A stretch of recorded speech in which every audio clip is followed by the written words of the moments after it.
Hey there guys, I'm SonicGhost and welcome back to some more Let's Play Kirby Superstar Ultra. Last time, we beat the arena in Kirby Superstar Ultra, and this episode, you ready to do it again? But this time, instead of playing as Kirby, we'll be playing as a helper character? Well, that's what we're doing today with Helper to Hero. Kirby's not the only hero, helpers can be heroes too. We'll prove it in an all-star battle. So basically, Help with the Hero is the arena just with a different coat of paint. This was added into the DS version of Kirby Superstar Ultra, so if you're playing the Super Nintendo version of this game, you wouldn't be controlling a helper unless you were player 2. But here, you can play as a helper as player 1, thanks to Help with the Hero. So in this one, nothing really too special, but there is a little bit of a twist at the very end, and you'll see once we get there. But for now, let's just go ahead and select our helper. So as you can see, we have pretty much all the helpers right here to pick from the very beginning.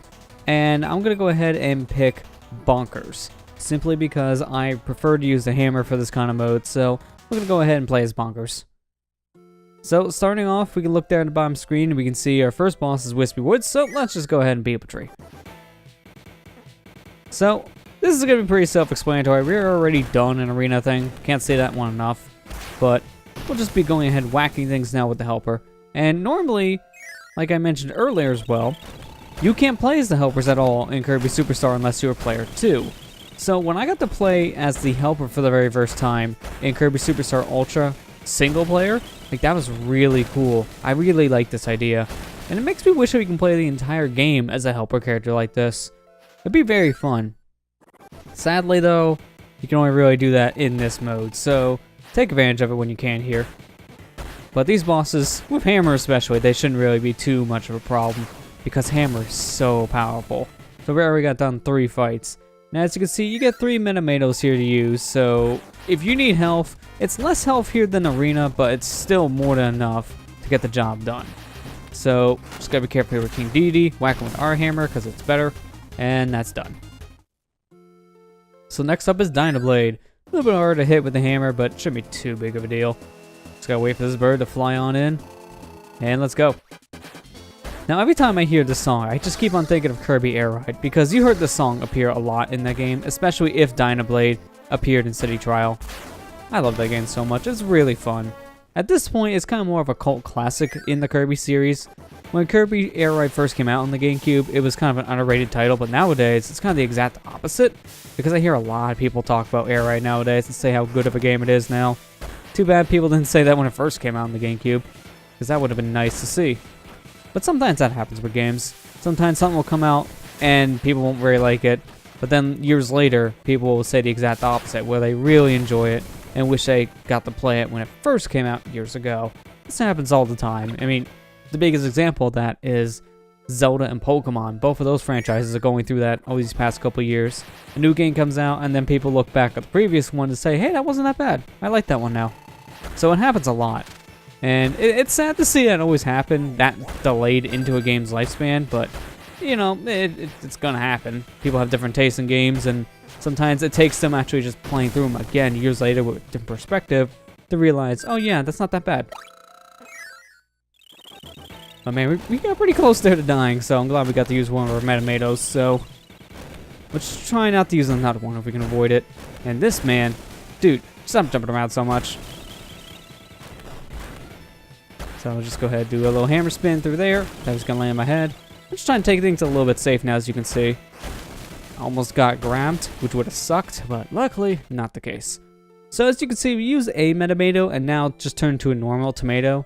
So we still have a healing item up there. It does less health, obviously, but at least we still have something else to use. So if we need more health than the 3 Minimotos given, you got 3 Minimotos and 3 tomatoes. Not bad. Not bad at all. Time for Heavy Lobster. So let's hope we get a good pattern of Heavy Lobster here. So far, he's pretty okay, but it depends on this attack. If we get flames, that's gonna be bad. He didn't give us flames, so that's pretty good. Although I was a little too close and got hit anyways, it's still better than I thought. So it's time for the computer virus, and the computer virus here, still one of my least favorite fights to do in a boss rush mode like this, simply just because of this. Look at all this downtime. I mean, this is ridiculously long.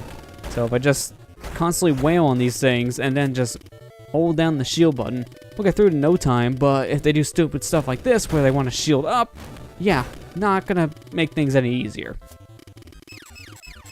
Oh no, whatever should I do with those stars? Not like I can guard and block every single shot. There, he's dead. Now we just have the dragon. This fight's cool when you're playing through normally, but when you're doing it in a boss rush, it kind of loses some of its charm. Just because of all the waiting. You want to get a move on, you want to get that best time to get the best high score. And then you're just sitting here waiting for the bosses to appear, so you can just bash them in the head with a hammer like that. Kind of a pace breaker for a boss rush mode, to be honest. And you get the cool text that you beat them too. Because normally we'll see, oh yeah, you earn like 5 experience and 5 friendship and stuff like that. You don't see that during boss rushes. Simply because you want to get a move on so the game just skips ahead. So it would have been, nice to have that to still have some charm, but obviously you gotta cut it out. Oh, it just loses a lot of its charm in a boss rush. That's the problem I have with that kind of fight, that's all. Kind of going on a lot with certain things in this boss rush, but you kind of run out of things to say when you already fought these things literally 1 episode ago. But now we're on our final boss. As you can see, we can recognize who that is up there. We already fought that boss. But we have question mark, question mark, question mark on the bottom screen. So we don't know who this really is. So let's just find out what's going on here. So this boss looks familiar, doesn't it? Yeah. It's the floating head with hands boss. Everyone knows that boss from any game. Happens all the time in Kirby. In any Nintendo game for that matter. So just whack on the hands. One more hit, and it's dead. So there we go. We just beat Help with the Hero. Hope you guys enjoyed this mode. It was a lot of fun. I'm looking forward to playing something else. And oh, nope, twist. It's Wham Bam Jewel. This is a different form of Wham Bam. And really, the only difference here is in terms of its looks. As you can see, it's crystal. But that doesn't just change looks this time around. Because this thing is completely different. As you can see, the attack pattern is now pretty substantially different. More sway around, as you can see. You got finger beams. And now you also have punches. These punches you have to be careful of because the second one moves really quick. But yeah, this is an entirely different fight.